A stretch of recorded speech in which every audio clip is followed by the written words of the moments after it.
છેલ્લા 2 દિવસથી ડેડિયાપાડા સાગબારાના ઉપરવાસમાં ભારે વરસાદના કારણે પાણીની આવક વધતા કરજણ ડેમમાં પાણીની આવક વધવા પામી છે. કરજણ ડેમમાં પાણીની આવક વધવાથી કરજણ ડેમના 3 દરવાજા ખોલાયા છે. કરજણ ડેમ ભરૂચ નર્મદાના ખેડૂતોની જીવાદોરી છે. કરજણ ડેમના હાલ 1.80 પહોળા 3 દરવાજા ખોલીને તેમાંથી 11,857 ક્યુસેક પાણી કરજણ નદીમાં છોડવામાં આવ્યું છે.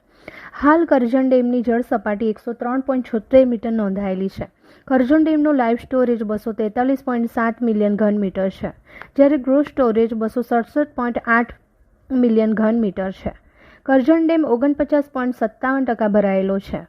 નર્મદા જિલ્લામાં જીતગઢ ગામ નજીક આવેલા કરજણ બંધના ઉપરવાસમાં આવેલા સ્ત્રાવ વિસ્તારમાં અત્યાર સુધીમાં 250 મીમી જેટલો વરસાદ નોંધાતા આજે ડેમની જળ સપાટી 103.76 મીટરે નોંધાયેલી હતી.